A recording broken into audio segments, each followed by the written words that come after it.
नमस्कार दोस्तों, मेरा नाम है कृष्णा। स्वागत है आपका 36 edition of weekly current affair. इस वीडियो में मैंने जनवरी 4 से लेकर के जनवरी 10 तक के वे सारे टॉपिक कवर किए हैं जिसके रिगार्डिंग में आपसे क्वेश्चन पूछे जा सकते हैं। अगर आप किसी भी कॉम्पिटिटिव एग्जाम की तैयारी कर रहे हो, स्पेशली अगर आप यूपीएससी या पीसीएस एग्जाम की तैयारी कर रहे हैं, तो ये वीडियो आपके लिए बहुत ज़्यादा बेनिफिशियल हो सकती है अगर आप इस वीडियो को यूज़ करते हैं क्यूज के रूप में और क्वेश्चन अटेम्प्ट करते हैं। और बाद में कमेंट करके ज़रूर बताइए कि आपका स्कोर क्या रहता है। चलिए फिर स्टार्ट करते हैं। वीडियो को लाइक कर दीजिए, अपने दोस्तों को शेयर जरूर करिए। चैनल पे नए हैं तो friends at preparation YouTube channel को सब्सक्राइब जरूर करें। Consider the following statement regarding the prevention of money laundering act 2002। 2002 में हमारी कंट्री में मनी लॉन्ड्रिंग से रिलेटेड एक एक्ट आया था, उसके रिगार्डिंग में ये दो स्टेटमेंट है। आपको बताना है कि करेक्ट स्टेटमेंट कौन सा है। फर्स्ट स्टेटमेंट में आपसे बोला जा रहा है कि the act authorise attachment to confiscation of any property involve in the money laundering. Money laundering से रिलेटेड अगर कोई प्रॉपर्टी इन्वॉल्व है तो उसके अगेंस्ट में ये एक्ट उसे पावर देता है हमारी कंट्री में कि इसके रिगार्डिंग में इंक्वायरी वगैरह सेटअप किया जा सकता है। सेकंड स्टेटमेंट में आपसे बोला जा रहा है the enforcement director is the specialised financial investigation agency enforcing PMLA. PMLA का मतलब है ये जो एक्ट है हमारी कंट्री में prevention of money laundering act, इसको एक तरह से इंप्लीमेंट करने के लिए, इन्वेस्टिगेट करने के लिए हमारी कंट्री में जो ऑर्गेनाइजेशन के लिए जो पावर दी गई है वो इन्फोर्समेंट डायरेक्टर को दी गई है। ये आपसे सेकंड स्टेटमेंट में बोला गया है। एक तरह से ये फाइनेंशियल इन्वेस्टिगेशन एजेंसी आप बोल सकते हो। तो दो स्टेटमेंट आपके सामने, आपको बताना है कि करेक्ट स्टेटमेंट कौन सा है। ऑप्शन ए के अकॉर्डिंग ये फर्स्ट स्टेटमेंट ही करेक्ट है, और ऑप्शन बी की बात करें इसमें सिर्फ सेकंड स्टेटमेंट आपको करेक्ट बताया जा रहा है। अगर ऑप्शन सी की बात करें इसमें दोनों ही स्टेटमेंट, फर्स्ट और सेकंड दोनों ही स्टेटमेंट बिल्कुल करेक्ट है, और ऑप्शन डी में आप कह सकते हैं दोनों स्टेटमेंट गलत है। तो करेक्ट स्टेटमेंट आपके हिसाब से क्या है, क्वेश्चन को अटेम्प्ट कर लीजिए। इस क्वेश्चन में दोनों ही स्टेटमेंट बिल्कुल करेक्ट है। 2002 में हमारी कंट्री में एक एक्ट पास हुआ था जिसका नाम है prevention of money laundering act, जिसे हम शॉर्ट में पीएमएलए 2002 बोल सकते हैं। और ये हमारी कंट्री में पावर देती है कि जो भी एसेट वगैरह इन्वॉल्व है मनी लॉन्ड्रिंग से रिलेटेड, तो एक तरह से कह सकते हो इसे हमारी कंट्री में एक क्रिमिनल लॉ के अंदर इसे डाल दिया गया है, और इसके रिगार्डिंग में इन्वेस्टिगेशन हो सकता है और जो भी कार्रवाई है और किसी को भी अरेस्ट किया जा सकता है। तो फर्स्ट स्टेटमेंट बिल्कुल करेक्ट हो गया। सेकंड स्टेटमेंट की बात करें, यानी कि डायरेक्टरेट ऑफ इन्फोर्समेंट को करें तो उन्हें एक पावर दे दी जाती है कि इसके रिगार्डिंग में वो एक्शन ले सकते हैं, इंक्वायरी सेटअप कर सकते हैं। और अगर हम डायरेक्टर ऑफ इन्फोर्समेंट की बात करें तो इसे हमारी कंट्री में डिपार्टमेंट ऑफ रेवेन्यू के अंदर, जो कि मिनिस्ट्री ऑफ फाइनेंस के अंदर आती है, एक ऑर्गेनाइजेशन, एक डिपार्टमेंट आप बोल सकते हो। तो ये दोनों ही स्टेटमेंट बिल्कुल करेक्ट है, इस वजह से हमारा आंसर सी हो जाएगा। नेक्स्ट क्वेश्चन में आपसे सानाक एनजी के बारे में पूछा जा रहा है। ये सानाक एनजी है क्या, और इसके रिगार्डिंग में आपसे ये बताया, ये भी इंफॉर्मेशन दी जा रही है आपको। इसे जो अभी डेवलप किया है डीआरडीओ हमारी कंट्री में, इसने डेवलप किया है, यानी कि डीआरडीओ के द्वारा एक चीज डेवलप की गई जिसका नाम सानाक एनजी बताया जा रहा है। ये चीज है क्या, इसके बारे में आपको बताना है। तो चार ऑप्शन है आपके पास है। ऑप्शन ए के अकॉर्डिंग बोला जा रहा है ये एयर ड्रॉपेबल कंटेनर है, ऑप्शन ए में ये आपसे बोला जा रहा है। ऑप्शन बी में आपसे बोला जा रहा है कि a target drone for missile test, missile test करने के लिए एक तरह से कह सकते हो एक टारगेट ड्रोन है ये। और ऑप्शन सी में आपसे बोला जा रहा है कि ये एक तरह का रोबोट है जो कि टेस्ट करता है माइन फील्ड वगैरह को के काम के लिए, कि मतलब कोई आप कह सकते हो खदान वगैरह का जो काम होता है, माइंस वगैरह काम होता है, तो उसमें हेल्प करने के लिए एक रोबोट तैयार किया गया है डीआरडीओ के द्वारा। और ऑप्शन डी में आपसे बोला जा रहा है बुलेट प्रूफ आर्म्ड व्हीकल है जो कि काफी यूजफुल हो सकता है हमारी कंट्री में। जो भी हो, ये चार ऑप्शन है आपके सामने। आपको बताना है कि डिफेंस रिसर्च डेवलपमेंट ऑर्गेनाइजेशन ने जो डेवलप किया है ये है क्या चीज। तो अगर इसकी बात करें सानाक एनजी के बारे में बात करें, ये एक ड्रॉपेबल कंटेनर है जिसे अभी रिसेंटली डेवलप किया है, और हमारी कंट्री में जो नेवी है, नेवी ने इसे टेस्ट कंडक्ट किया है, और ये जो टेस्ट है बिल्कुल सक्सेसफुल हो चुका है। और इसे जो कंडक्ट किया गया टेस्ट IL-38SD एयरक्राफ्ट में इसे टेस्ट को कंडक्ट किया गया था, और ये कह सकते हो इस वजह से ये न्यूज में है ये कंटेनर, और हमारा करेक्ट आंसर ए हो जाएगा। बाकी कुछ और बेसिक चीजें जिसके बारे में आपको पता होना चाहिए कि ये जो ड्रोन कंटेनर जो हमारी कंट्री में है, जिसका आप कह सकते हो एक वन प्लेस टू किसी भी प्लेस पे अगर कोई सामान पहुंचाना है तो पहुंचाया जा सकता है। और ये मेन बात ये है कि ये अब जो पहले जो इससे पहले जो कंटेनर हुआ करता था एक तरह उसका ये एडवांस वर्जन है, ये सयाक MK1 का ये एक तरह से कह सकते हो एडवांस वर्जन है।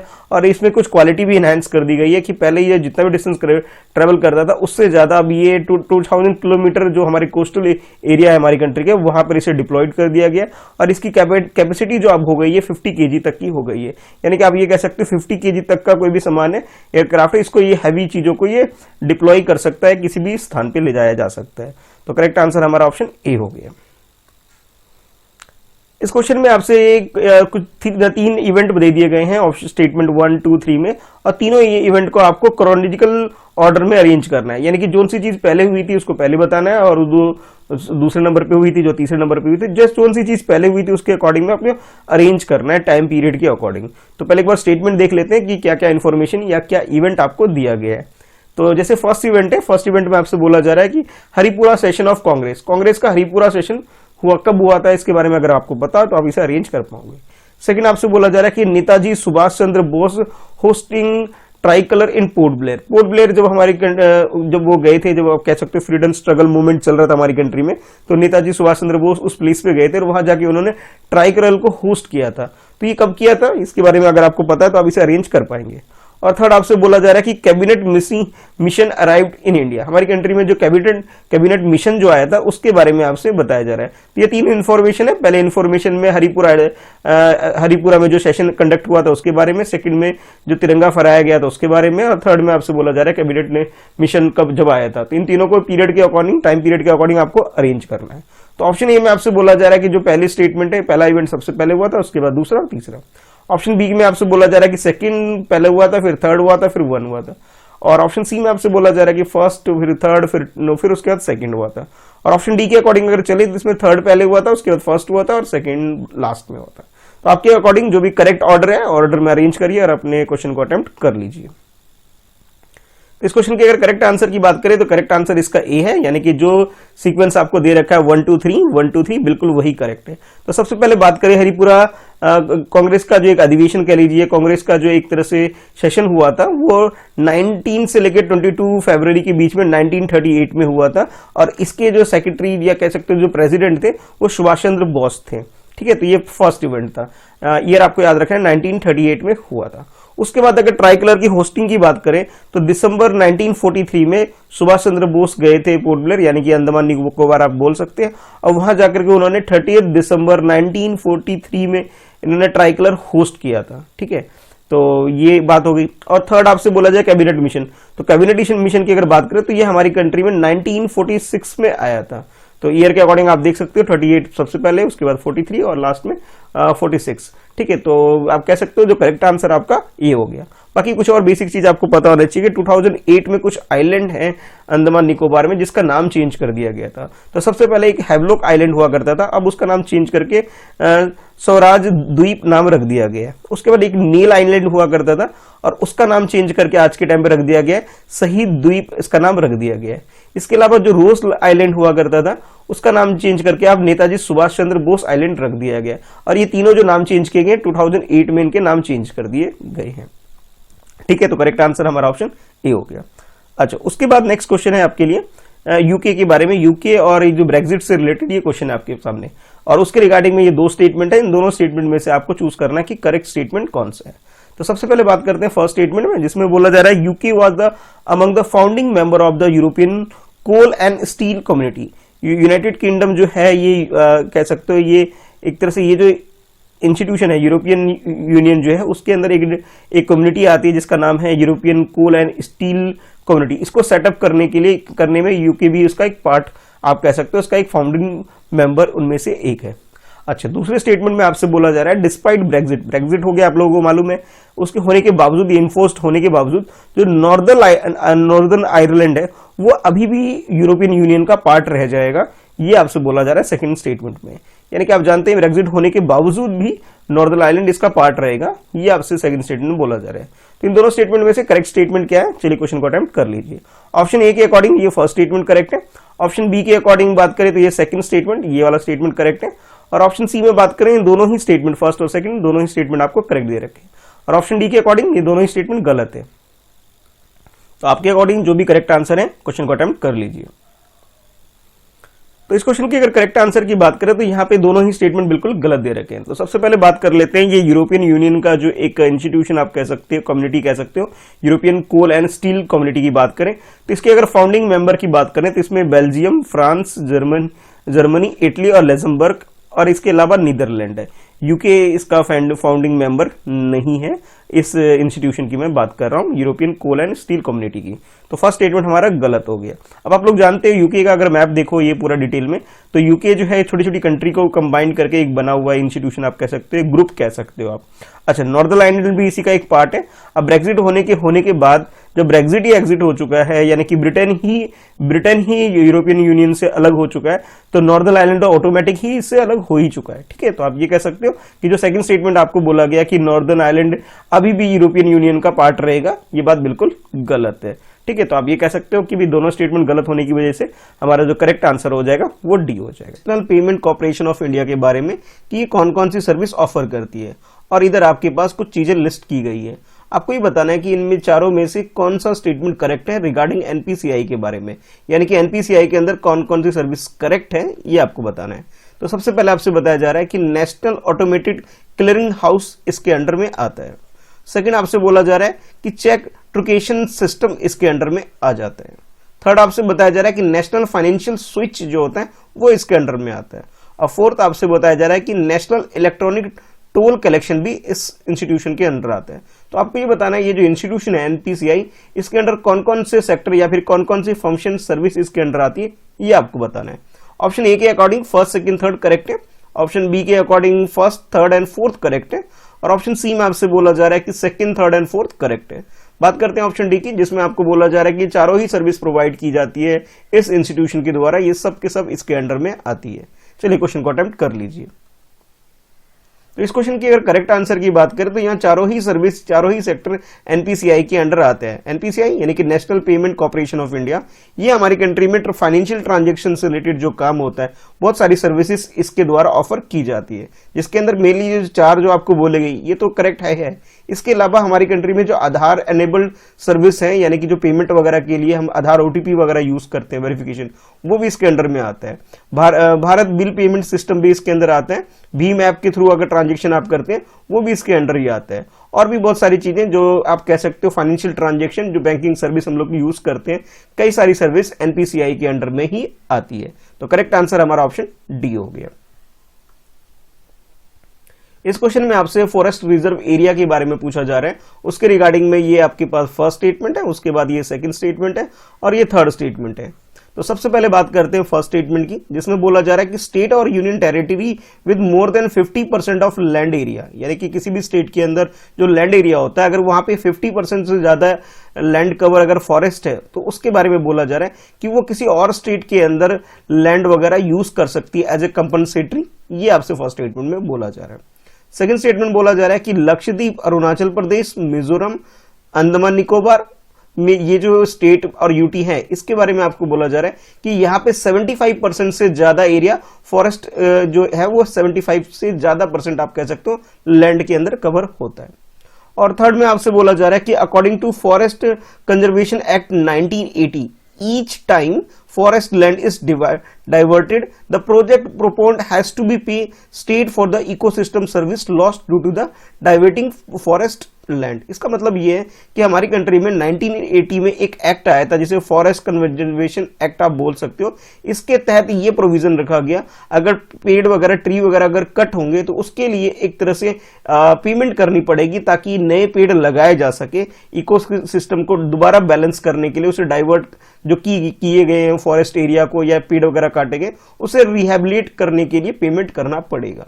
तो ये तीन स्टेटमेंट है, आपको चूज करना है कि करेक्ट स्टेटमेंट कौन सा है। ऑप्शन ए के अकॉर्डिंग फर्स्ट और सेकंड स्टेटमेंट करेक्ट है। ऑप्शन बी के according first and third statement correct है। और ऑप्शन सी की बात करें, इसमें आपको second and third statement correct बताया जा रहा है। और ऑप्शन डी के अकॉर्डिंग यहाँ पे बोला जा रहा है कि ओनली थर्ड स्टेटमेंट जो है ये सिर्फ करेक्ट है। तो करेक्ट स्टेटमेंट आपके अकॉर्डिंग क्या है, क्वेश्चन को अटेम्प्ट कर लीजिए।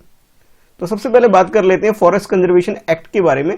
तो ये एक्ट एक प्रोविजन रखता है हमारी कंट्री के अंदर कि अगर किसी एरिया में अगर पेड़ वगैरह काट के वहां पे कोई अब इंडस्ट्री वगैरह या कुछ सेट किया जा रहा है, तो उसके लिए एक मैंडेटरी है कि उसे पेमेंट करनी पड़ेगी इकोसिस्टम को दोबारा जो लॉस हुआ है उस चीज को रिकवर करने के लिए, ठीक है। तो ये इसके अंडर आता है, तो ये बात बिल्कुल करेक्ट है। तो आप ये कह सकते हो थर्ड स्टेटमेंट बिल्कुल करेक्ट है। अच्छा, उसके बाद जो आपसे बोला गया कि लक्षद्वीप, मिजोरम, अंडमान निकोबार, अरुणाचल प्रदेश, मणिपुर, मेघालय, ये कुछ ऐसे स्टेट यूटी है हमारी कंट्री में जहां पे 75% से ज्यादा area, land cover area forest के अंदर आता है। ये बात भी बिल्कुल करेक्ट है। हाँ, अब बात करते हैं फर्स्ट स्टेटमेंट में, जिसमें आपसे बोला गया कि 50% एरिया जहां पे ज्यादा फॉरेस्ट होता है, ठीक है, लेकिन यहाँ पे 50 नहीं होना चाहिए था, यहाँ पे जो करेक्ट होना चाहिए 75% एरिया होना चाहिए। अगर किसी भी स्टेट या यूटी में होता है तो वो किसी और स्टेट में जो प्लेन एरिया है उसको यूज कर सकता है अपने किसी मतलब किसी सर्विस के लिए या फिर कोई प्लांट वगैरह को स्टेब्लिश करने के लिए। तो आप ये कह सकते हो फर्स्ट स्टेटमेंट गलत है, सेकंड थर्ड सही होने की वजह से सी हमारा करेक्ट आंसर हो जाएगा। नेक्स्ट क्वेश्चन में आपसे बाउंड रेट या फिर बाउंड ट्रैफिक के बारे में क्वेश्चन पूछा जा रहा है और उसके रिगार्डिंग में ये फर्स्ट स्टेटमेंट है और उसके बाद ये सेकंड स्टेटमेंट है। इन दोनों स्टेटमेंट को आपको ध्यान में रखते हुए बताना है कि करेक्ट स्टेटमेंट कौन सा है।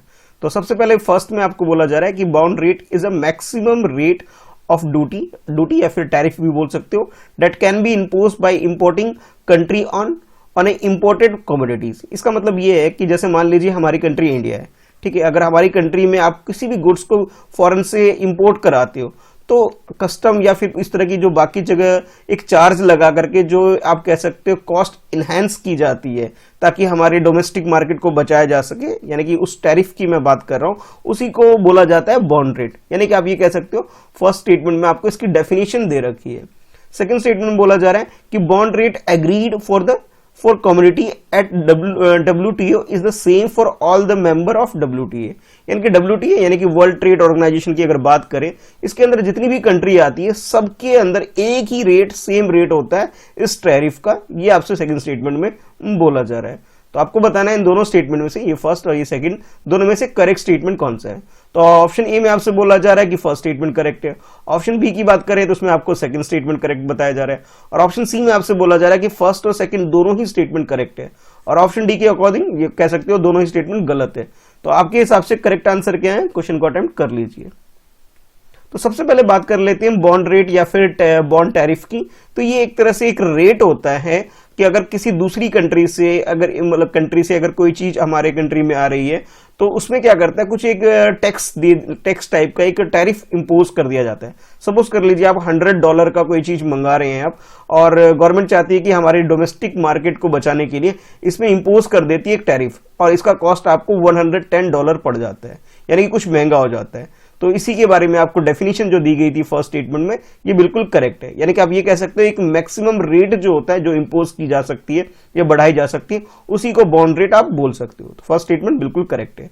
अब बात करते हैं सेकंड स्टेटमेंट में, जिसमें इस रेट के बारे में बोला जा रहा था आपसे कि हर एक कंट्री जो WTO के अंदर आती है उन सब में ये रेट सेम होता है। सेम नहीं होता, ये कंट्री के ऊपर डिपेंड करती है, वो कितना भी लगा सकती है। लेकिन हाँ, अगर हम बात करें बॉन्ड रेट की, बॉन्ड रेट के अकॉर्डिंग क्या होता है, एक मैक्सिमम रेट फिक्स कर दिया जाता है कि भाई इस मैक्सिमम रेट से ज्यादा नहीं होना चाहिए। जैसे $100 है तो इसमें सपोज कर लीजिए फिक्स कर दिया कि आप $20 से ज्यादा इंक्रीज नहीं करेंगे। तो अब बाकी आप कितना भी कर लीजिए, $5 लगा लीजिए, $10 लगा लीजिए, 12 लगा लीजिए, कितना भी चार्ज आप लगा सकते हैं। तो आप ये कह सकते हो फर्स्ट स्टेटमेंट करेक्ट होने की वजह से हमारा आंसर ए हो जाएगा। इस क्वेश्चन में आपसे नैनो टेक्नोलॉजी के बारे में पूछा जा रहा है कि नैनो टेक्नोलॉजी का यूज एग्रीकल्चर सेक्टर में किस तरह से होता है, इसके बारे में आपको बताना है। और आपके पास ये 4 स्टेटमेंट दे रखे हैं जिसमें इसके यूज के बारे में आपको डिफाइन किया गया है। आपको बताना है कि करेक्ट आंसर कौन सा है, यानी करेक्ट इसका यूज कौन सा है, ये आपको आइडेंटिफाई करना है। तो ये फर्स्ट है आपके पास, जिसमें बोला जा रहा है डिलीवरी ऑफ पेस्टिसाइड, फर्टिलाइजर, इन सब चीजों का इस्तेमाल करने के लिए नैनो टेक्नोलॉजी का यूज किया जा रहा है एग्रीकल्चर सेक्टर में। सेकंड आपसे बोला जा रहा है कि मॉनिटरिंग, सोइल की कंडीशन को मॉनिटरिंग करने के लिए, क्रॉप की ग्रोथ वगैरह के लिए भी नैनो टेक्नोलॉजी का यूज किया जा रहा है। थर्ड की बात करें, थर्ड में आपसे बोला जा रहा है detection of animal and plant pathogens, यानी कि अगर किसी प्लांट के अंदर कोई छोटा मोटा एनिमल है तो उसको आइडेंटिफाई करने के लिए भी इसका इस्तेमाल किया जा सकता है। और फोर्थ आपसे बोला जा रहा है delivery of growth hormones in the control manner, कि भी हार्मोन्स को इंक्रीज करना किसी प्लांट के अंदर और उसे अच्छी खेती होकर के हम कह सकते क्रॉप में क्वांटिटी बढ़ सके और खेती ज्यादा हो, इसके लिए भी नैनो टेक्नोलॉजी का यूज किया जा रहा है। तो ये 4 स्टेटमेंट आपके सामने, आपको बताना है कि इसका यूज ये करेक्ट है या नहीं है, ये आपको आइडेंटिफाई करना है। तो ऑप्शन ए की बात करें तो इसमें आपसे बोला जा रहा है कि फर्स्ट, सेकंड, थर्ड ये करेक्ट है। ऑप्शन बी के according first, third and fourth correct है। और ऑप्शन सी की बात करें तो second, third and fourth correct आपको बताए जा रहे हैं। ऑप्शन डी में आपको चारों ही स्टेटमेंट यानी चारों ही इसके यूज बिल्कुल करेक्ट बता दिए गए। चलिए क्वेश्चन को अटेम्प्ट कर लीजिए। इस क्वेश्चन की अगर करेक्ट आंसर की बात करें तो इसमें चारों ही स्टेटमेंट यानी कि चारों यूज जो आपको नैनो टेक्नोलॉजी के बारे में बताए गए हैं कि एग्रीकल्चर सेक्टर में, वो बिल्कुल करेक्ट है। बेसिकली होता ही है कि एग्रीकल्चर सेक्टर में प्रोडक्शन को इंक्रीज करने के लिए इन सारी चीजों को यानी कि आप कह सकते हो नैनो टेक्नोलॉजी को आजकल यूज किया जा रहा है। मेनली इसका यह है कि पेस्टिसाइड से को अच्छे से इस्तेमाल किया जा सके, फर्टिलाइजर अच्छे से यूज हो सके और क्रॉप की जो प्रोटेक्शन हो सके एनिमल वगैरह और बाकी छोटी मोटी इंसेक्ट वगैरह से। तो इन सब चीजों के लिए मॉनिटरिंग पर्पस के लिए भी नैनो टेक्नोलॉजी का यूज हमारे एग्रीकल्चर सेक्टर में हो रहा है। बाकी कुछ और यूज भी है जो आप ये स्क्रीन पर देख सकते हैं। तो आप ये कह सकते हो करेक्ट आंसर आपका डी हो गया। चारों यूज जो आपको दे रखे हैं nano technology in agriculture sector, ये बिल्कुल करेक्ट है। नेक्स्ट क्वेश्चन में आपसे एक इंटरनेशनल लेवल पर एक ऑर्गेनाइजेशन है, इंटरनेशनल लेवल पर International Covenant on Civil and Political Right, जिसे शॉर्ट में ICCPR बोला जाता है। इसके रिगार्डिंग में आपके पास ये 3 स्टेटमेंट है। इन तीनों स्टेटमेंट में से आपको आइडेंटिफाई करना है कि कौन सा स्टेटमेंट बिल्कुल करेक्ट है। तो सबसे पहले इस इंस्टीट्यूशन के बारे में जो फर्स्ट स्टेटमेंट है, ये बोला जा रहा है कि International Covenant on Civil and Political Right जो होता है एक मल्टीलैटरल ट्रीटी अडॉप्ट की गई है यूनाइटेड नेशन के द्वारा, यानी कि एक तरह से आप कह सकते हो एक एग्रीमेंट टाइप का है जो इंटरनेशनल लेवल पर UN के जनरल असेंबली में से साइन किया गया है। ये आपसे फर्स्ट स्टेटमेंट में बोला जा रहा है। सेकेंड स्टेटमेंट बोला जा रहा है कि convent committed is parties to respect the civil and the political right of individual including the right of due process and the free trial. इसका मतलब ये है कि हर एक कंट्री के जो भी इसमें सिग्नेटरी होती है, जो भी इसको साइन करती है, वो एक तरह से उस कंट्री के अंदर जो भी इंडिविजुअल होते हैं उसके राइट को प्रोटेक्ट करना और उसे एक तरह से किसी भी केस वगैरह है तो उसमें फ्री ट्रायल वगैरह और इस तरह की सर्विस प्रोवाइड करना, इस चीज के लिए वो कमिटेड है, आप ये बोल सकते हो। और थर्ड स्टेटमेंट में बोला जा रहा है कि ICCPR is the part of the universal declaration of human right, जिसे हम शॉर्ट में UDHR बोल सकते हैं। यानी कि आप ये बोलें ये जो एग्रीमेंट है, ये agreement universal declaration human right के अंडर में आता है, ये बोल सकते हो, उसी का ये पार्ट है। तो 3 स्टेटमेंट आपके सामने, आपको बताना है करेक्ट स्टेटमेंट कौन सा है। ऑप्शन ए के according first and second statement correct है। ऑप्शन बी के according first and third statement correct है। ऑप्शन सी की बात करें तो second and third statement correct है according to option C. D की बात करें तो आपको ये तीनों ही स्टेटमेंट बिल्कुल करेक्ट दे रखे हैं। तो आपके अकॉर्डिंग करेक्ट आंसर क्या है, क्वेश्चन को अटेम्प्ट कर लीजिए। तो इस क्वेश्चन की अगर करेक्ट आंसर की बात करें यानी कि International Covenant on the Civil and Political Right की बात करें तो ये एक यूनाइटेड नेशन यानी कि UNO के अंदर जो जनरल असेंबली है उसके अंदर एक एग्रीमेंट साइन किया गया है, जिसके अंदर ये है कि जो भी कंट्री इस एग्रीमेंट को साइन करती है उस कंट्री के अंदर जो ह्यूमन राइट से रिलेटेड जो इश्यू है कि लोगों को फ्री ट्रायल प्रोवाइड करना, ह्यूमन राइट उसे मिल पाना और बाकी इस तरह की फैसिलिटी प्रोवाइड करना ताकि लोगों का इकोनॉमिक, सोशल और कल्चरल राइट जो भी है मतलब उसका एक तरह से ग्रोथ हो सके, उसको प्रोटेक्शन करने का काम करना है। तो आप ये कह सकते हो तीनों ही स्टेटमेंट बिल्कुल करेक्ट है, यानी कि हमारा जो आंसर हो जाएगा वो डी हो जाएगा। इस क्वेश्चन में आपसे जो पूछा जा रहा है टाइगर लैंडस्केप एरिया के बारे में क्वेश्चन पूछा जा रहा है और उसके रिगार्डिंग में आपके पास ये 4 डिफरेंट प्लेस आपको मेंशन किए गए। आपको बताना है कि भी टाइगर लैंडस्केप एरिया हमारी कंट्री में कौन कौन सा रीजन इसके अंडर आता है, ये आपको बताना है। तो सबसे पहले जो फर्स्ट लैंडस्केप रीजन जो आपको दे रखा है वो है Shivalik hills and Gangetic plain. Second आपसे दे रखा है central Indian landscape and eastern ghat, ये एरिया आपको बताया जा रहा है। थर्ड आपसे बताया जा रहा है कि north east hills and Brahmaputra plain. और फोर्थ आपसे बोला जा रहा है सुंदरवन, यानी कि ये एक ऐसा एरिया है जहां पे टाइगर की पॉपुलेशन ज्यादा होती है। तो बाघ हमारे देश में कहाँ है, चलिए बताइए। ऑप्शन ए के अकॉर्डिंग फर्स्ट, सेकंड, थर्ड ये करेक्ट है। ऑप्शन बी के according first, third and fourth correct है। और ऑप्शन सी में आपसे बोला जा रहा है कि चारों ही जो ऑप्शन आपको दे रखे हैं बिल्कुल करेक्ट है। और ऑप्शन डी के अकॉर्डिंग बोला जा रहा है कि सेकंड, थर्ड एंड फोर्थ वो करेक्ट है। तो करेक्ट क्या है, चलिए क्वेश्चन को अटेम्प्ट कर लीजिए। तो इस क्वेश्चन की अगर करेक्ट आंसर की बात करें तो टाइगर लैंडस्केप एरिया रीजन के बारे में बात करें तो जो चारों ही आपको दे रखे थे बिल्कुल करेक्ट है। तो एक बार डिटेल में जान लेते हैं कि ये टाइगर रीजन हमारी कंट्री में कौन कौन से एरिया में ये टाइगर पाए जाते हैं। तो शिवालिक हिल्स बिल्कुल करेक्ट है, इस एरिया में पाए जाते हैं। गंगेटिक प्लेन यानी कि गंगा के जो मैदान है यानी कि सेंट्रल इंडिया के आसपास आप बोल सकते हैं, सेंट्रल नॉर्थ इंडिया उस एरिया में। उसके अलावा आप बोल सकते हो सेंट्रल इंडिया के अंदर भी, यानी कि सतपुरा और गिर के जो जंगल है उधर भी टाइगर पाए जाते हैं। उसके अलावा ईस्टर्न घाट और वेस्टर्न घाट दोनों ही एरिया में आप कह सकते हो टाइगर हमारी कंट्री में है, इनकी पॉपुलेशन है। नॉर्थ ईस्ट हिल या फिर ब्रह्मपुत्रा प्लेन की बात करें उस एरिया में भी, और सुंदरवन, यानी कि ये ऐसे एरिया है जहां पे ये टाइगर की पॉपुलेशन हमारी कंट्री में है। तो करेक्ट आंसर जो हमारा हो जाएगा डी हो जाएगा। नेक्स्ट क्वेश्चन में आपसे इंक्रीमेंटल कैपिटल आउटपुट रेशो के बारे में क्वेश्चन पूछा जा रहा है, जिसे शॉर्ट में ICOR भी बोला जाता है। और इसके रिगार्डिंग में ये फर्स्ट स्टेटमेंट है, उसके बाद ये सेकंड स्टेटमेंट है, और उसके बाद ये है आपके लिए थर्ड स्टेटमेंट। ये तीन स्टेटमेंट आपके सामने, आपको चूज करना है कि करेक्ट स्टेटमेंट कौन सा है। तो रेशो ध्यान रखना है आपको, incremental capital output ratio according to first statement, जिसमें आपसे बोला जा रहा है कि ये जो इंक्रीमेंटल कैपिटल आउटपुट रेशो होता है, इसे डिनोट कर सकते हो आप relationship between the level of investment made in and the economy and the consequent increase in the gross domestic product, यानी कि जीडीपी में क्या इंक्रीज हो रहा है इस बात को, और आपने क्या इनपुट लगाया है, यानी कि जो आपका इनपुट कॉस्ट है उसे, और जो आपका आउटपुट आ रहा है, जीडीपी का मतलब जो प्रोडक्शन का टोटल आप बोल सकते हो, इनके बीच में जो रेशो होता है उसी को आप इंक्रीमेंटल कैपिटल आउटपुट रेशो बोल सकते हो। ये फर्स्ट स्टेटमेंट में आपसे बोला जा रहा है, एक तरह से आप डेफिनेशन समझ सकते हैं। सेकंड में आपसे बोला जा रहा है the higher the ICOR higher the productive of the capital, यानी कि जितना ये हाई होगा, ये रेशो जितना ज्यादा होगा, उतना आप कह सकते हो कि हमारी कंट्री में प्रोडक्शन उतना ही ज्यादा है, यानी कि हमारी जो जीडीपी होगी उतनी ही ज्यादा होगी, ये आपसे बोला जा रहा है। और थर्ड में बोला जा रहा है इन द लास्ट 10 ईयर, कि लास्ट 10 ईयर यानी कि एक डेकेड की बात की जा रही है, the ICOR has been sustainable decline in India, हमारी कंट्री में जो ये रेट है काफी डिक्लाइन हो रहा है लास्ट 10 ईयर में, ये आपसे बोला जा रहा है। तो ये तीन स्टेटमेंट है, आपको चूज करना है करेक्ट स्टेटमेंट। ऑप्शन ए के अकॉर्डिंग फर्स्ट और सेकंड बिल्कुल करेक्ट है, और ऑप्शन बी में आपसे बोला जा रहा है कि ये फर्स्ट और ये थर्ड ये दोनों करेक्ट है, और ऑप्शन सी की बात करें तो ओनली फर्स्ट स्टेटमेंट यानी कि ये वाला स्टेटमेंट ही करेक्ट है, और ऑप्शन डी में आपसे बोला जा रहा है कि सेकंड और थर्ड स्टेटमेंट करेक्ट है। तो आपके अकॉर्डिंग करेक्ट क्या है, क्वेश्चन को अटेम्प्ट कर लीजिए, इकोनॉमी बेस्ड क्वेश्चन आपके लिए है।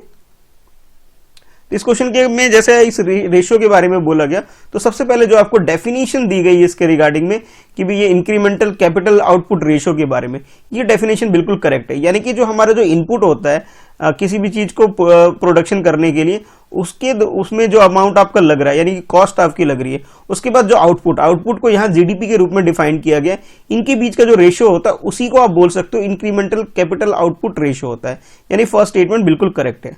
अच्छा, अब बात करते हैं सेकंड एंड थर्ड स्टेटमेंट की। तो थर्ड स्टेटमेंट में आपसे ये बोला गया इसका जो रिजल्ट है हमारे लिए डिक्लाइन हो रहा है, हमारे लिए बेनिफिशियल नहीं हो रहा है लास्ट 10 ईयर में, ये बात गलत है, बल्कि लास्ट 3 ईयर में आप बोल सकते हो कि ये जो रेट है ये हमारी जो ये एवरेज जो इसका रह रहा है ये अराउंड 4.23 के आसपास लगभग रह रहा है। अच्छा, सेकंड स्टेटमेंट में आपसे ये बोला गया कि इसकी वैल्यू, इस रेशियो की वैल्यू जितनी ज्यादा होगी उतनी बेनिफिशियल होता है, यानी कि हमारी कंट्री में जीडीपी की उतनी ज्यादा प्रोड्यूस हो रही है, ये आप बोल सकते हो। ये बात बिल्कुल गलत है, बल्कि ये होता है कि ये जो रेशियो है जितना कम होगा उतना ही ज्यादा आप कह सकते हो हमारी कंट्री की इकोनॉमी डेवलप कर रही है, उतना हमारे कंट्री में प्रोडक्शन हो रहा है, जीडीपी हमारी उतनी ज्यादा हो रही है। अब लास्ट 10 ईयर में अगर हम बात करें तो स्टार्टिंग में जो ये बात करूँ 4.6 के आसपास, ये 18-19 के आसपास था, लेकिन लास्ट 3 ईयर में ऐसा हुआ है कि ये रेशियो 4.6 से आप कह सकते हो 4.23 आ गया है, यानी कि ये कम हो गया। तो मैंने पहले ही बोला आपको जितना कम होगा उतना हमारे लिए फायदेमंद होगा।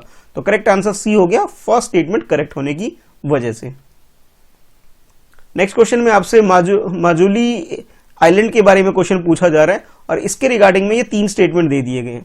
ये फर्स्ट स्टेटमेंट में जिसमें बोला जा रहा है कि माजुली आइलैंड जो है ये world's largest fully habitant river island है, और ये लोकेटेड है ब्रह्मपुत्रा रिवर के ऊपर, यानी कि एक ऐसा कह सकते हो कि नदी के ऊपर एक आइलैंड बना हुआ जो है और उसमें लोग रहते हैं, इस टाइप का ये वर्ल्ड का लार्जेस्ट आइलैंड आप बोल सकते हो। सेकेंड आपसे बोला जा रहा है it become the first island to be made of district in India, यानी कि आइलैंड में जो पॉपुलेशन रह रही है उसे एक डिस्ट्रिक्ट बनाना, ये हमारी कंट्री में एक ऐसा बन चुका है, फर्स्ट टाइम ऐसा हुआ है और फर्स्ट डिस्ट्रिक्ट हमारी कंट्री में ऐसा बन गया है। और थर्ड में आपसे बोला जा रहा है कि ये जो माजुली आइलैंड की अगर बात करें तो Majuli island is the abode of Assamese neo वेशन नेटिव कल्चर, यानी कि इस आइलैंड के ऊपर जो लोग रहते हैं उसके बारे में बोला जा रहा है कि न्यू वेस्ट नेटिव कल्चर के लोग इसके अंदर रहते हैं। तो ये 3 तरह के स्टेटमेंट आपके सामने है, तीनों स्टेटमेंट में से आपको चूज करना है कि करेक्ट स्टेटमेंट कौन सा है। ऑप्शन ए के अकॉर्डिंग बोला जा रहा है कि फर्स्ट और सेकंड स्टेटमेंट बिल्कुल करेक्ट है, यानी कि ये दोनों स्टेटमेंट। और ऑप्शन बी में आपसे बोला जा रहा है कि फर्स्ट स्टेटमेंट ये वाला और उसके अलावा ये थर्ड स्टेटमेंट ये दोनों करेक्ट है। और ऑप्शन सी की बात करें, इसमें तीनों ही स्टेटमेंट यानी कि फर्स्ट, सेकंड और थर्ड ये तीनों ही स्टेटमेंट बिल्कुल करेक्ट आपको बताए जा रहे हैं। और ऑप्शन डी में आपसे बोला जा रहा है कि सेकंड एंड थर्ड स्टेटमेंट ये करेक्ट है। तो माजुली द्वीप या फिर माजुली आइलैंड के बारे में आपको क्वेश्चन अटेम्प्ट करना है। तो माजुली आइलैंड की अगर बारे में बात करें तो ब्रह्मपुत्र जो कि हमारी कंट्री में एक लार्जेस्ट रिवर के अंदर आप बोल सकते हो, ये ब्रह्मपुत्र रिवर, उस रिवर के ऊपर ही, यानी कि ये कोई आप कह सकते हो कोई सी वगैरह में नहीं बल्कि रिवर के ऊपर बना हुआ ये वर्ल्ड का लार्जेस्ट आइलैंड है। और इस आइलैंड के बारे में ये बोला जाता है कि इस आइलैंड में लोग रहते भी हैं। तो ये हमारी कंट्री में असम के अंदर ये आइलैंड है, या ये ब्रह्मपुत्र रिवर के ऊपर ये आइलैंड है। और जैसा आपसे फर्स्ट स्टेटमेंट में बोला गया कि यहाँ पे हैबिटेंट का मतलब है लोग रहते हैं इस आइलैंड के ऊपर, हाँ बिल्कुल रहते हैं रिवर आइलैंड के ऊपर, तो ये बात बिल्कुल करेक्ट है। अच्छा, उसके बाद अगर सेकंड स्टेटमेंट की बात करें तो सेकंड स्टेटमेंट में बोला गया कि इसे डिस्ट्रिक्ट बनाया गया हमारी कंट्री में, हाँ बिल्कुल 2016 में से डिस्ट्रिक्ट बनाया गया। और थर्ड में बोला गया आपसे कि ये जो आइलैंड है इसमें जो जिस कल्चर के लोग रहते हैं, नियो वेस्टर्नो नेटिव कल्चर के लोग इसमें रहते हैं, ये बात भी बिल्कुल करेक्ट है। यानी तीनों ही स्टेटमेंट आपको करेक्ट दे दिया गया है। ये अगर इसकी बात करें इस आइलैंड की तो क्या नाम है, जो असम के अंदर जो जोरहाट डिस्ट्रिक्ट है, जोरहाट और नगांव डिस्ट्रिक्ट के आसपास का एरिया है, उस एरिया में ये आइलैंड है। ठीक है, तो करेक्ट आंसर हमारा सी हो गया। तीनों ही स्टेटमेंट बिल्कुल करेक्ट है। ये पिक्चर उसी आइलैंड की है जो आप देख सकते हो स्क्रीन के ऊपर कि दोनों तरफ रिवर है और बीच में लोग इसमें रहते हैं। अच्छा, उसके बाद नेक्स्ट क्वेश्चन है जिसमें आपके पास दो स्टेटमेंट दे दिए गए हैं। ये फर्स्ट स्टेटमेंट है और उसके बाद ये सेकंड स्टेटमेंट है। इन दोनों स्टेटमेंट में आपसे जो पूछा जा रहा है सॉलिड वेस्ट मैनेजमेंट रूल के बारे में पूछा जा रहा है, जो 2016 में हमारी कंट्री में बना हुआ है।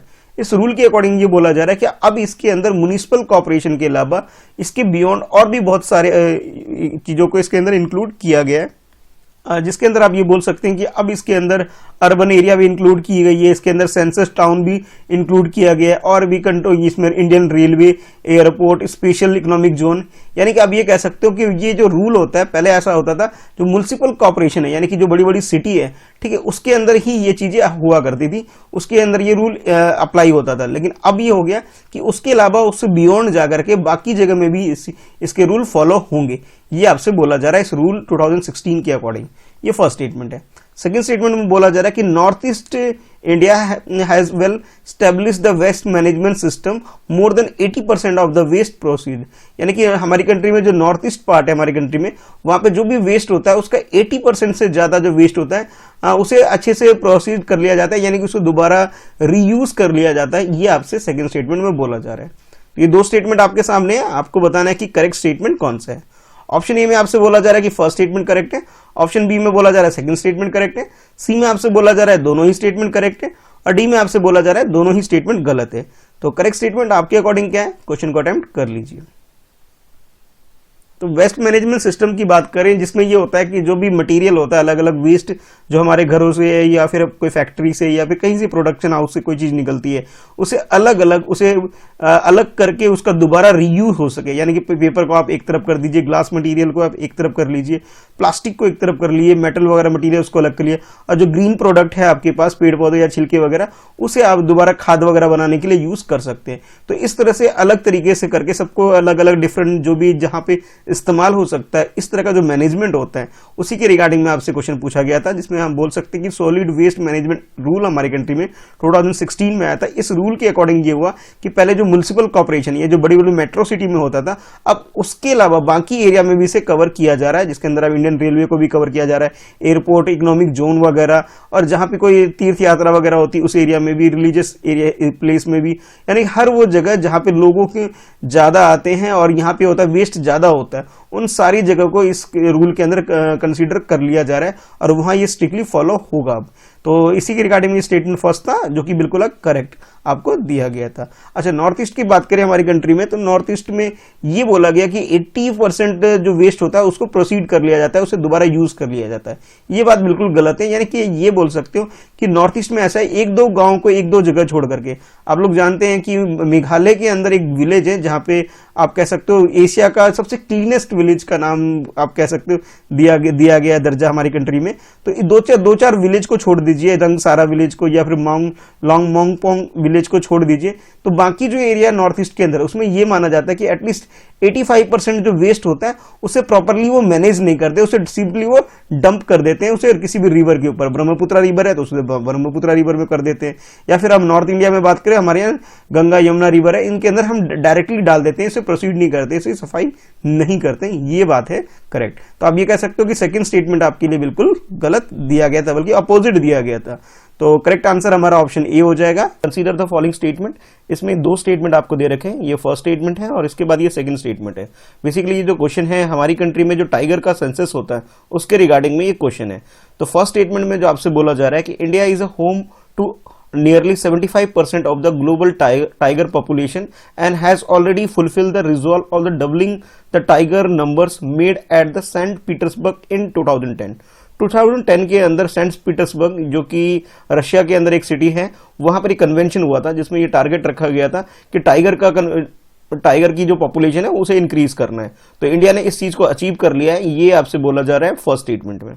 सेकंड स्टेटमेंट में बोला जा रहा है कि as per the latest tiger census in India, out of the five tiger landscape, Western Ghat landscape has the highest number of tigers. यानी कि हमारी कंट्री में अगर टाइगर पॉपुलेशन की बात करें तो 5 डिफरेंट प्लेस में यहाँ पे टाइगर की पॉपुलेशन होती है, जिसमें ये बोला जा रहा है कि जो वेस्टर्न घाट है हमारी कंट्री का, वहां पे सबसे ज्यादा टाइगर पॉपुलेशन है। वेस्टर्न घाट यानी कि अगर आप मैप को देखें तो ये वाला एरिया, इस एरिया में बोला जा रहा है कि सबसे ज्यादा टाइगर की पॉपुलेशन हमारी कंट्री में है। तो आपके अकॉर्डिंग दोनों स्टेटमेंट में से करेक्ट स्टेटमेंट कौन सा है वो आपको चूज करना है। ऑप्शन ए के अकॉर्डिंग फर्स्ट स्टेटमेंट करेक्ट है, ऑप्शन बी के अकॉर्डिंग ये सेकंड स्टेटमेंट करेक्ट है, ऑप्शन सी में बोला जा रहा है दोनों ही स्टेटमेंट आपको करेक्ट दे रखे हैं, और ऑप्शन डी में बोला जा रहा है neither one nor two. It means ये दोनों ही स्टेटमेंट गलत दे रखे हैं। तो टाइगर की पॉपुलेशन को ध्यान में रखते हुए क्वेश्चन अटेम्प्ट कर लीजिए। तो सबसे पहले टाइगर पॉपुलेशन के रिगार्डिंग में जो सेंसस हमारी कंट्री में कंडक्ट किया जाता है उसके बारे में जानते हैं। तो 2006 में हमारी कंट्री में सबसे पहले ये कह सकते हो टाइगर सेंसस हुआ, उसके बाद 2010 में हुआ, फिर 14 में हुआ और 2018 में हुआ। उसके अकॉर्डिंग जो आप देख सकते हो जो टाइगर की जो पॉपुलेशन हमारी कंट्री में वो इंक्रीज हुई है एट प्रेजेंट, यानी कि लेटेस्ट टाइगर सेंसस रिकॉर्ड के हिसाब से बोल सकते हो हमारी कंट्री में 2967 टाइगर पॉपुलेशन है। हाँ, सेंट पीटर्सबर्ग में 2010 में ये एक कन्वेंशन हुआ था कि ये टारगेट रखा गया था कि हम टाइगर की पॉपुलेशन डबल करेंगे, और ये टारगेट जो रखा गया था 2022 के लिए रखा गया था। तो हमारी कंट्री ने इसे ऑलमोस्ट इसे कह सकते हो डबल कर लिया है, हमने ये टारगेट अचीव कर लिया है। तो फर्स्ट स्टेटमेंट तो बिल्कुल करेक्ट हो गया। उसके बाद अगर हम बात करें कि हमारी कंट्री में टाइगर की पॉपुलेशन सबसे ज्यादा कहां है, तो सबसे ज्यादा टाइगर की पॉपुलेशन सेंट्रल इंडिया में है और ईस्टर्न घाट के अंदर है, जो कि हाईएस्ट कह सकते हो नंबर ऑफ टाइगर इस रेंज में। तो एक बार मैप में देख लेते हैं कि सेंट्रल इंडिया की यानी कि मध्य प्रदेश के आसपास का एरिया आप कह सकते हो, मध्य प्रदेश, थोड़ा बहुत इधर गुजरात का भी एरिया ले लीजिए और छत्तीसगढ़ का एरिया, इस एरिया में सबसे ज्यादा टाइगर की पॉपुलेशन है। और इसके अलावा ये ईस्टर्न घाट में, यानी कि इन दोनों एरिया को अगर कंबाइंड कर दें तो सबसे ज्यादा टाइगर पॉपुलेशन हमारी कंट्री में इसी एरिया के अंदर आता है। अच्छा, इसके अलावा बाकी और भी एरिया जिसके बारे में आपको पता होना चाहिए कि Shivalik hill, Gangetic plain, central India, eastern ghat, western ghat, north east hill और ब्रह्मपुत्र प्लेन और सुंदरबन, ये कुछ एरिया है हमारी कंट्री में जहां पे टाइगर की पॉपुलेशन है। तो करेक्ट आंसर हमारा ऑप्शन ए हो जाएगा, फर्स्ट स्टेटमेंट करेक्ट होने की वजह से। नेक्स्ट क्वेश्चन में आपसे ग्लोबल इन्वायरमेंट फैसिलिटी के बारे में पूछा जा रहा है क्वेश्चन। इसके रिगार्डिंग में पहले आपको ये बताया जा रहा है कि ये एक तरह का फंड है जिसे असिस्ट करने के लिए यूज किया जाता है डेवलपिंग कंट्री को, और ये जो एक तरह से आप कह सकते हो ये फाइनेंशियल मैकेनिज्म है जिसे प्रोवाइड किया जाता है। तो इसके रिगार्डिंग में आपके पास ये चार कन्वेंशन आपको दे रखे हैं, आपको ये आइडेंटिफाई करना है कि जीसीएफ के रिगार्डिंग में कौन से कन्वेंशन बिल्कुल करेक्ट है। जीसीएफ का मतलब है यहाँ ग्लोबल इन्वायरमेंट फंड। तो सबसे पहले बात करते हैं फर्स्ट कन्वेंशन, ये है आपके लिए कन्वेंशन ऑफ बायोलॉजिकल डाइवर्सिटी, जिसे शॉर्ट में सीबीडी भी बोला जाता है। उसके बाद नेक्स्ट सेकंड कन्वेंशन है जिसे बोला Stockholm convention on the persistence organic pollutants, इसके रिगार्डिंग में ये सेकंड कन्वेंशन है। थर्ड आपसे बोला जा रहा है कि United Nation Convention to combat desertification, यानी कि आप कह सकते हो कि जो डेजर्ट जो हो जाता है उसको कम करने के लिए जो कन्वेंशन रखा गया। और फोर्थ आपसे बोला जा रहा है कि मियामाता कन्वेंशन ऑन मरकरी, मरकरी के ऊपर एक कन्वेंशन आप कह सकते हो जिसका नाम मियामाता कन्वेंशन रखा गया। तो ये 4 कन्वेंशन है, आपको ये ध्यान में रखना है कि भी ग्लोबल इन्वायरमेंट फैसिलिटी के हिसाब से कौन सा कन्वेंशन इससे रिलेटेड है, ये आपको बताना है। तो आपके पास ये 4 ऑप्शन है। ऑप्शन ए के अकॉर्डिंग फर्स्ट और सेकंड जो है ये इसके अंदर आते हैं, इस कन्वेंशन के अंदर, इस फैसिलिटी के अंदर। सेकंड ऑप्शन बी में आपसे बोला जा रहा है कि फर्स्ट 3 यानी कि ये फर्स्ट, सेकंड और थर्ड जो है ये तीनों कन्वेंशन इसके अंदर आते हैं। और ऑप्शन सी में आपसे बोला जा रहा है फर्स्ट को छोड़ दीजिए, यानी कि सेकंड, थर्ड एंड फोर्थ इसके अंदर आते हैं। और ऑप्शन डी में आपसे बोला जा रहा है ये चारों ही कन्वेंशन डील करते हैं या इससे रिलेटेड है ग्लोबल इन्वायरमेंट फैसिलिटी से। तो करेक्ट आंसर आपके अकॉर्डिंग क्या है, क्वेश्चन को अटेम्प्ट कर लीजिए। तो इस क्वेश्चन के अगर करेक्ट आंसर की बात करें तो ये चारों ही जो आपको जो कन्वेंशन दे रखे हैं ये इससे ही रिलेटेड है, यानी कि ग्लोबल इन्वायरमेंट फैसिलिटी से ही रिलेटेड है। ये एक तरह का मैकेनिज्म है जिसमें फंड प्रोवाइड किया जाता है डेवलपिंग कंट्री को, ताकि वो अपने कंट्री के अंदर जो भी डेवलपमेंट वर्क है उसको अच्छे से कर सके, साथ के साथ इन्वायरमेंट खराब ना हो, इस चीज के ऊपर फोकस किया जा सके। यानी कि जो कार्बन का इमिशन बढ़ रहा है उसको डिक्रीज करना, यानी कार्बन का यूज कम हो सके, इस चीज के ऊपर ये फोकस करते हैं। तो इसके रिगार्डिंग में टोटल 5 कन्वेंशन हुए थे, 5 में से 4 तो आपको ऑलरेडी क्वेश्चन में दे चुके थे, बाकी आप ये देख सकते हैं ये 5 कन्वेंशन है। सबसे पहले आप बोल सकते हो कन्वेंशन ऑन बायोलॉजिकल डाइवर्सिटी, इसके ऊपर है। फिर United nation framework convention on climate change, ये एक कन्वेंशन। उसके बाद स्टॉकहोम कन्वेंशन और परसिस्टेंस ऑर्गेनिक पॉल्यूटेंट के ऊपर था। उसके बाद नेक्स्ट कम्बैट डेजर्टिफिकेशन के ऊपर भी यूनाइटेड नेशन का एक कन्वेंशन है। और मियामाता कन्वेंशन ऑन मरकरी, यानी कि 5 कन्वेंशन है और 5 आपको ध्यान में रखना है। ठीक है, तो करेक्ट आंसर हमारा डी हो जाएगा। चारों ही कन्वेंशन इसी से रिलेटेड है, ग्लोबल इन्वायरमेंट फैसिलिटी से। नेक्स्ट क्वेश्चन ये ज्योग्राफी बेस्ड क्वेश्चन है जिसमें आपसे सुमात्रा स्टेट के बारे में पूछा जा रहा है कि इसकी लोकेशन और ये किस चीज को कनेक्ट करते हैं, इसके बारे में आपसे पूछा जा रहा है। ऑप्शन ए के अकॉर्डिंग बोला जा रहा है कि इंडियन ओशन और जावा सी को कनेक्ट करने का काम करती है। ऑप्शन बी में बोला जा रहा है कि जावा सी और साउथ चाइना सी को ये कनेक्ट करती है, यानी इन दोनों के बीच में है। थर्ड ऑप्शन में बोला जा रहा है आपसे सी में कि जावा सी और सेल्बीज सी को ये कनेक्ट करती है।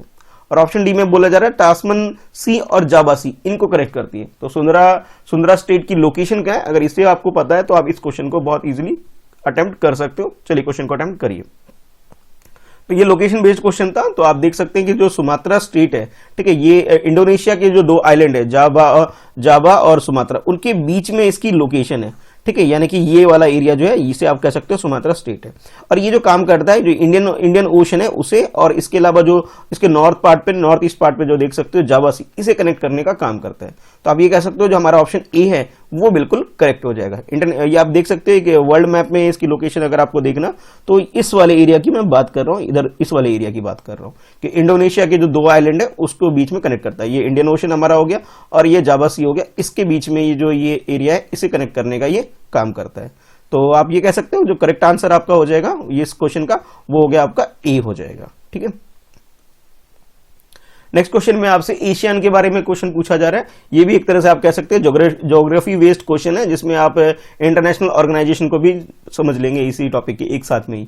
तो एशियन के रिगार्डिंग में क्वेश्चन पूछा जा रहा है कि इनमें से कौन सी कंट्री है जो एशियन से बिलोंग करती है, यानी कि एशियन के जो मेंबर है वो आपको आइडेंटिफाई करना है। ठीक है, तो आपके पास जो पहले कंट्री है उनको जान लेते हैं। सबसे पहले बताया जा रहा है वियतनाम, सेकंड आपसे बोला जा रहा है थाईलैंड, थर्ड आपके पास बोला जा रहा है कि Malaysia, fourth Pappu new Guinea और फिफ्थ आपको लाओस बोला जा रहा है। यानी कि ये 5 कंट्री के नाम आपको दे दिए गए।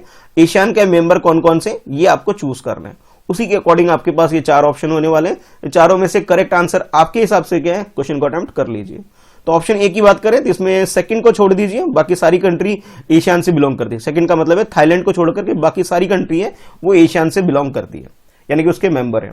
ऑप्शन बी में आपसे बोला जा रहा है कि फर्स्ट सेकंड थर्ड को छोड़ करके, यानी कि आप कह सकते हो थर्ड को छोड़ के, यानी कि मलेशिया को छोड़ दीजिए, बाकी सारी कंट्री किससे बिलोंग करती है, एशियन से बिलोंग करती है, अकॉर्डिंग टू ऑप्शन बी।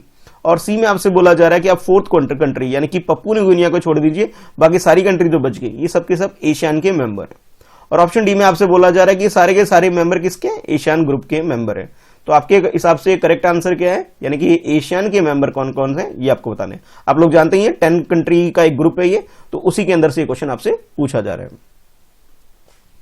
तो इस क्वेश्चन की अगर करेक्ट आंसर की बात करें, यानी कि एशियन यानी कि association of south east Asian nation की अगर बात करें तो ये इसमें आपको पप्पू न्यू गिनिया जो दे रखा था वो गलत दे रखा था, बाकी सारी जो कंट्री आपको दे रखी वो बिल्कुल करेक्ट है। यानी कि आप ये कह सकते हो कि भी फर्स्ट, सेकंड, थर्ड है और फिफ्थ जो है ये करेक्ट है।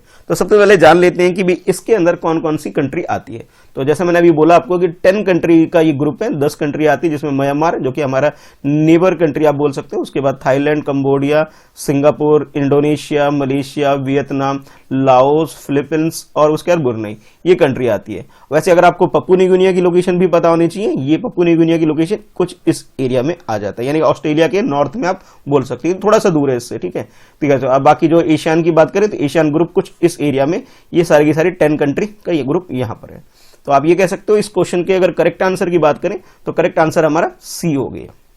Grand Ethiopian residence dam recently seen in the news under the construction on which river. एक कंस्ट्रक्शन किया जा रहा है एक डैम के बारे में, तो इस डैम के बारे में आपको बताना है कि इस डैम का कंस्ट्रक्शन कौन से रिवर के ऊपर किया जा रहा है।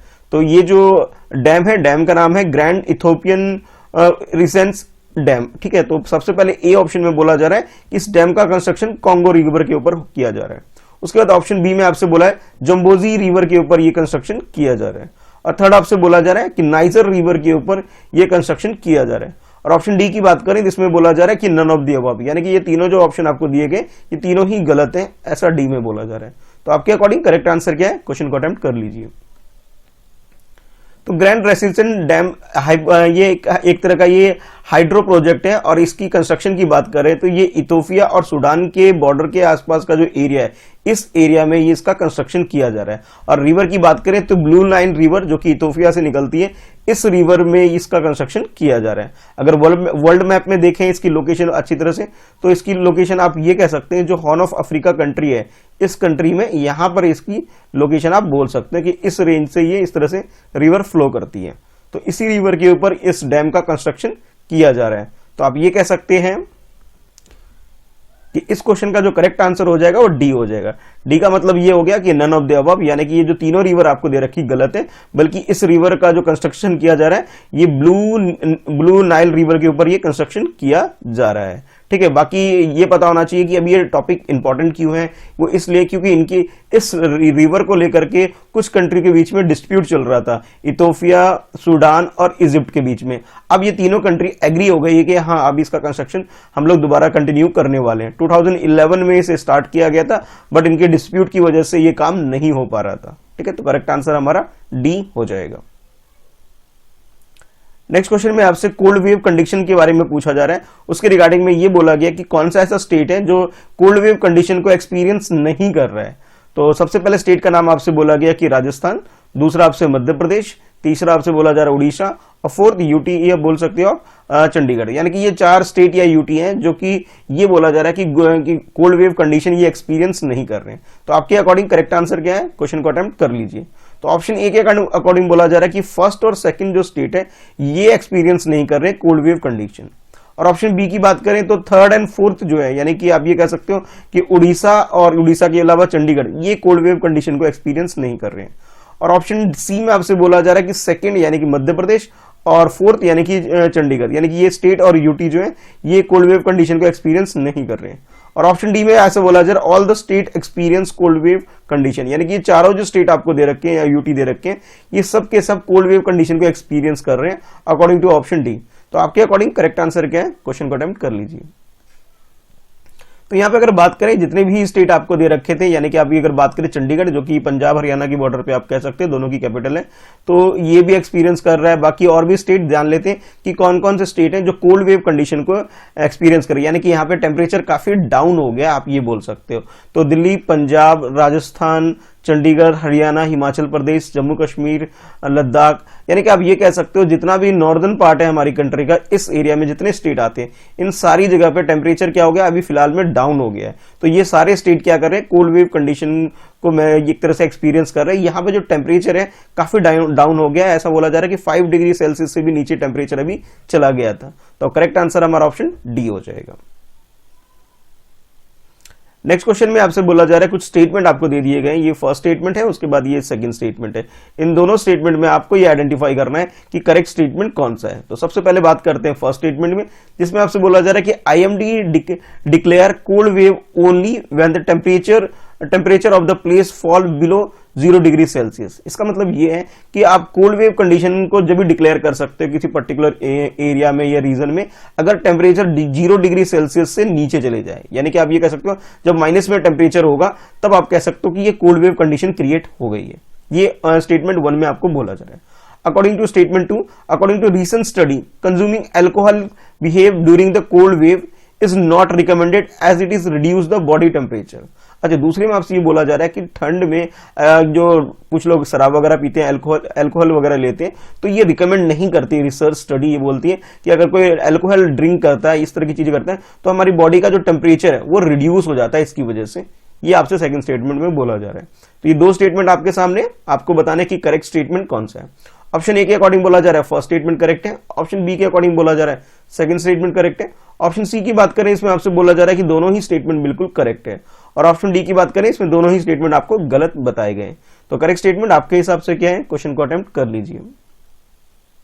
तो इस क्वेश्चन के अगर करेक्ट आंसर की बात करें तो इसमें जो सेकंड स्टेटमेंट है ये बिल्कुल करेक्ट है, फर्स्ट स्टेटमेंट गलत है। गलत होने की वजह ये है कि ये आपको बोला गया कि 0 डिग्री सेल्सियस जब से नीचे जब टेम्परेचर होगा तब जाकर के इसे कोल्ड वेव कंडीशन आप बोल सकते हो। ये बात गलत है। जब भी नॉर्मल टेम्परेचर किसी भी प्लेस की अगर बात करें, वहां पर जो भी नॉर्मल टेम्परेचर होता है, नॉर्मल टेम्परेचर से अगर 5 degree Celsius to 6 degree Celsius temperature अगर डाउनफॉल होता है तो उसी को आप बोल सकते हो कि वहां पे कोल्ड वेव कंडीशन क्रिएट हो गई है। नॉर्मल टेम्परेचर ये हो सकता है डिफरेंट स्टेट में, डिफरेंट प्लेस में वेरी भी कर सकता है। तो आप ये कह सकते हो जो फर्स्ट स्टेटमेंट है ये तो हमारा गलत हो गया। बाकी अगर बात करें सेकंड स्टेटमेंट की, तो जिसमें ये बोला गया आपसे कि भी जो अल्कोहल ड्रिंक करते हैं उससे क्या होता है कि जो हमारी बॉडी का टेम्परेचर इंक्रीज होने की जगह डिक्रीज होता है, रिड्यूस हो जाता है। ये बात आपसे बोली जा रही है। हाँ, ये एक स्टडी के हिसाब से ये बोला जा रहा है कि ये रिकमेंड किया जाता है कि ड्रिंक ना करे अल्कोहल, इससे बॉडी का टेम्परेचर इंक्रीज नहीं होता बल्कि डिक्रीज होता है। डिक्रीज कैसे होता है वो समझ लीजिए। जब भी कोई अल्कोहल वगैरह ड्रिंक करता है तो बॉडी में जो हीट जनरेट होने का जो प्रोसेस होता है वो स्टॉप हो जाता है, या आप ये कह सकते हो हमारी बॉडी में हीट जनरेट नहीं हो पाता है। तो ऑटोमेटिकली आप कह सकते हो जो टेम्परेचर है वो नीचे जा सकता है, डाउन हो सकता है, यानी कि बहुत ज्यादा प्रॉब्लम क्रिएट हो सकती है। तो सेकेंड स्टेटमेंट हमारा करेक्ट है, तो करेक्ट आंसर हमारा बी हो जाएगा। इस क्वेश्चन में आपसे बेसिक कंट्री के मेंबर के बारे में आपसे क्वेश्चन पूछा जा रहा है कि बेसिक कंट्री का जो ग्रुप है उसके अंदर कौन कौन सी कंट्री आती है, ये आपको बताना है। तो सबसे पहले आपसे बोला गया कि ब्राजील इसके अंदर आती है, सेकंड आपसे बोला जा रहा है ऑस्ट्रेलिया इसके अंदर आती है, थर्ड आपसे बोला जा रहा है कि इसके अंदर साउथ अफ्रीका आती है, और फोर्थ आपसे बोला जा रहा है इसके अंदर इसमें इंडोनेशिया आती है, और फिफ्थ आपसे बोला जा रहा है इसके अंदर चाइना आती है। तो आपको इन पांचों कंट्री में से आइडेंटिफाई करना है कि कौन कौन सी कंट्री है जो बेसिक जो ग्रुप के जो मेंबर है, यानी कि इसके अंदर जो मेंबर कंट्री है वो आपको आइडेंटिफाई करना है। तो ऑप्शन ए में आपसे बोला जा रहा है कि 1 2 3 5 यानी कि फोर्थ को छोड़ के, इंडोनेशिया को छोड़कर बाकी जितनी भी कंट्री है सब बेसिक ग्रुप के अंदर आती है। अगर ऑप्शन बी की बात करें, इसमें आपसे बोला जा रहा है कि फर्स्ट थर्ड फोर्थ फिफ्थ यानी कि सेकंड कंट्री, सेकंड का मतलब है कि ऑस्ट्रेलिया को आप छोड़ दीजिए तो बाकी जितनी कंट्री है ये सब के सब बेसिक कंट्री के मेंबर है। अच्छा, उसके बाद ऑप्शन सी की बात करें, इसमें आपसे बोला जा रहा है कि first third and fifth, first का मतलब है ब्राजील, थर्ड का मतलब आप कह सकते हो दक्षिण अफ्रीका, और फिफ्थ की बात करें, फिफ्थ में यहाँ पे आपको चाइना, यानी कि ये जो तीन कंट्री है ये बेसिक के मेंबर है। और ऑप्शन डी में आपसे बोला जा रहा है कि ये पांचों की पांचों जो कंट्री है ये सारा की सारी कंट्री बेसिक ग्रुप के मेंबर हैं, ये आपसे बोला जा रहा है। तो आपके अकॉर्डिंग करेक्ट आंसर क्या है, क्वेश्चन को अटेम्प्ट कर लीजिए। तो इस क्वेश्चन की अगर करेक्ट आंसर की बात करें तो करेक्ट आंसर आपका सी है। सी का मतलब ये है कि फर्स्ट थर्ड एंड फिफ्थ, यानी कि आप ये कह सकते हो कि ब्राजील, साउथ अफ्रीका और चाइना जो आपको दे रखा था, ठीक है, ये इसके मेंबर है। इंडिया ऑप्शन में नहीं था लेकिन इंडिया भी इसका मेंबर है। अब जान लेते हैं ये जो बेसिक कंट्री है क्या। तो जो आप लोग बेसिक से पहले आपको पता होगा कि ब्रिक्स एक ग्रुप आप कह सकते हो ग्रुप है, ब्रिक्स के अंदर आप जानते हैं कि ब्राजील, रशिया, इंडिया, चाइना और साउथ अफ्रीका ये कंट्री आती है। अगर इसमें से रशिया को आप हटा दें तो बाकी जो मेंबर कंट्री जितनी बच गई रशिया को अलावा, यानी कि ब्राजील के अलावा आप कह सकते हो इंडिया के बाद चाइना, और चाइना के अलावा साउथ अफ्रीका। तो ये चार कंट्री मिलकर के बेसिक ग्रुप को फॉर्म करती है। याद रखने के लिए आप ऐसे भी याद रख सकते हैं, C for China, I for India, S A यानी कि साउथ अफ्रीका और ब्राजील, ठीक है। तो ये, और इस ग्रुप की अगर बात करें स्टेब्लिश हुई थी 28 नवंबर 2009 में ग्रुप फॉर्म की गई थी, ताकि जो अर्थ में जो टेम्परेचर बहुत इंक्रीज हो रहा है उसको रिड्यूस करने के लिए, ग्रीन हाउस गैस का इमिशन कम करने के लिए, उसके लिए एक फंड क्रिएट करने के टारगेट से इस ग्रुप का फॉर्मेशन किया गया था। तो करेक्ट आंसर हमारा ऑप्शन सी हो जाएगा। नेक्स्ट क्वेश्चन में आपसे PIL, जिसे हम लोग शॉर्ट में बोल देते हैं, एक्चुअल में इसे पब्लिक इंटरेस्ट लिटिगेशन बोला जाता है, इसके रिगार्डिंग में आपसे क्वेश्चन पूछा जा रहा है कि PIL the supreme court invokes which of the judicially under them, यानी कि PIL को जो फाइल किया जाता है सुप्रीम कोर्ट के अंदर, किसके अंडर ये फाइल किया जाता है, ये किस कैटेगरी के अंदर इसे फाइल किया जाता है, ये आपको बताना है। तो ऑप्शन ए में आपसे बोला जा रहा है कि एक एडवाइजरी जुडिरिक्शन के अंदर इसे फाइल किया जाता है। ऑप्शन बी में आपसे बोला जाए रिट जुडिरिक्शन के अंदर ये सुप्रीम कोर्ट में से फाइल किया जाता है। और ऑप्शन सी में आपसे बोला जा रहा है कि एपीलेट जुडिशरी के अंदर इसे डाला जाता है। और डी में आपसे बोला जा रहा है ये ओरिजिनल जुडिरिक्शन है सुप्रीम कोर्ट का। तो आपको जो भी लगता है करेक्ट आंसर है, क्वेश्चन को अटेम्प्ट कर लीजिए। तो PIL यानी कि पब्लिक इंटरेस्ट लिटिगेशन की अगर बात करें तो ये किसी भी कोई कॉमन प्रॉब्लम हो किसी सोसाइटी के अंदर, तो एक साथ सब ग्रुप मिलकर के ये PIL फाइल किया जाता है। इसके लिए कोई बड़ा केस नहीं होता, इसे डायरेक्ट आप हाई कोर्ट में भी डाल सकते हो या फिर आप सुप्रीम कोर्ट के अंदर भी डाल सकते हो। अगर हाई कोर्ट की बात करें तो इसे आर्टिकल 226 के अंदर ये हमें एम्पावर करता है कि हम हाई कोर्ट में जाकर के PIL डाल सकते हैं। अगर सुप्रीम कोर्ट की बात करें तो सुप्रीम कोर्ट के अंदर हम आर्टिकल 32 के अंतर्गत आप कह सकते हो हम PIL फाइल कर सकते हैं। इसे जो इंट्रोड्यूस किया था 1980 में हमारी कंट्री में इंट्रोड्यूस किया गया था। और इसकी जो जुडिरिक्शन की अगर बात करें तो ये एक तरह से रिट जुडिरिक्शन के अंदर ये आता है। तो करेक्ट आंसर हमारा बी हो जाएगा। नेक्स्ट क्वेश्चन में आपसे स्पेशल मैरिज एक्ट 1872 के बारे में आपसे क्वेश्चन पूछा जा रहा है और उसके रिगार्डिंग में ये फर्स्ट स्टेटमेंट है और उसके बाद ये सेकंड स्टेटमेंट है। इन दोनों स्टेटमेंट में से आपको करेक्ट स्टेटमेंट चूज करना है रिगार्डिंग स्पेशल मैरिज एक्ट 1872।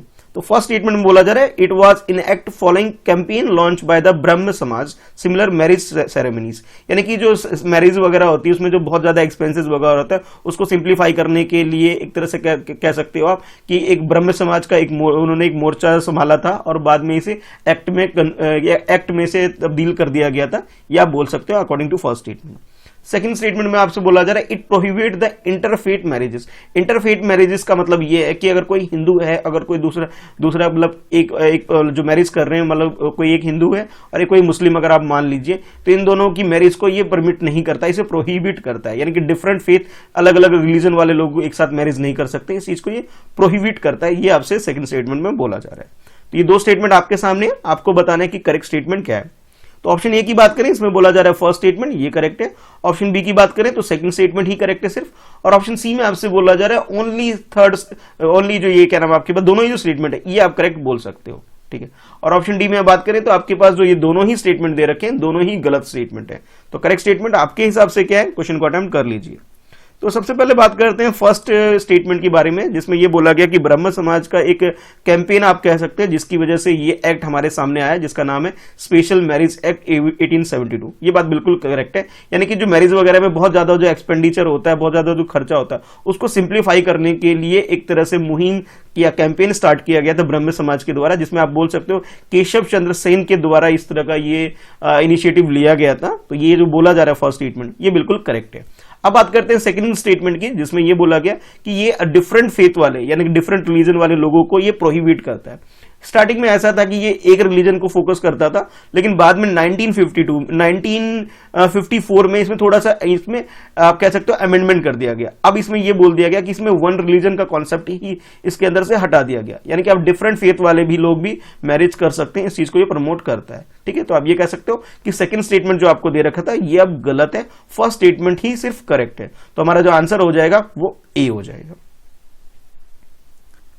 अब बात करते हैं कि लास्ट वीडियो में जो मैंने आपसे क्वेश्चन पूछा था उसके आंसर के बारे में। तो लास्ट वीडियो में मैंने आपसे क्वेश्चन पूछा था मेजर पोर्ट ऑफ इंडिया, यानी कि हमारी कंट्री के अंदर जो मेजर पोर्ट है उसके बारे में क्वेश्चन पूछा था मैंने आपसे। तो आप ये स्क्रीन पर देख सकते हैं, ये आंसर है आपके सामने कि जो मेजर पोर्ट हमारी कंट्री के अंदर कांदला पोर्ट है, उसके बाद JNPT यानी कि जवाहरलाल नेहरू ये पोर्ट ट्रस्ट ऑफ इंडिया ये जो है इसके में है। उसके बाद आप नेक्स्ट एक एक करके लोकेशन वाइज आप देख सकते हो कि इसकी लोकेशन क्या है किस पोर्ट की और ये कितना इंपॉर्टेंस हमारी कंट्री में है। वैसे तो बहुत सारे पोर्ट हैं, लेकिन मेजर पोर्ट की बात करें तो ये आपके सामने कुछ मेजर पोर्ट हैं। तो स्टार्ट करते हैं हम लोग इधर से। ये कोलकाता एक पोर्ट है, नेक्स्ट पारादीप पोर्ट है, उसके बाद विशाखापट्टनम और उसके बाद ये चेन्नई के बाद तूतीकोरिन के बाद आप देख सकते हैं कोचिन के बाद ये मैंगलोर पोर्ट है, मैंगलोर के मोरामुगाव पोर्ट है, उसके बाद ये मुंबई पोर्ट आप बोल सकते हो, और उसके बाद नेक्स्ट जो गुजरात के अंदर आता है कांदला पोर्ट। यानी कि ये कुछ ऐसे पोर्ट है हमारी कंट्री में जो काफी इंपॉर्टेंस रखते हैं। जो भी हमारा जो ट्रेड सी रूट से होता है, इनके थ्रू ही हमारा ट्रेड होता है। दिसंबर 28 से लेकर के जनवरी 3 तक का सारा करंट अफेयर इसके अंदर कंप्लीट किया हुआ है। तो इसका लिंक मैंने नीचे डिस्क्रिप्शन में भी दे रखा है, वहां से आप रिवाइज कर सकते हैं। इसके अलावा ये स्क्रीन पे आपके आ ही रही है। और हाँ, टेलीग्राम ग्रुप अभी तक ज्वाइन नहीं किया आपने मेरा, तो ज्वाइन कर लीजिए इसे सर्च करके, ठीक है। बाकी सोशल मीडिया पे कनेक्टेड रहना चाहते हैं तो सबका लिंक मैंने डिस्क्रिप्शन में दे रखा है। बाकी इस नाम से, इस तरह से आप अगर सर्च करते हैं तो आपको मिल जाएगा, ठीक है। चलिए मिलते हैं नेक्स्ट वीडियो में। आज की इस वीडियो में इतना ही है। आई होप आपको वीडियो पसंद आई होगी। पसंद आती है तो वीडियो को लाइक जरूर करें और अपने दोस्तों में से शेयर जरूर करें। पहली बार वीडियो को देख रहे हैं तो चैनल सब्सक्राइब करना ना भूलें। Thanks for watching.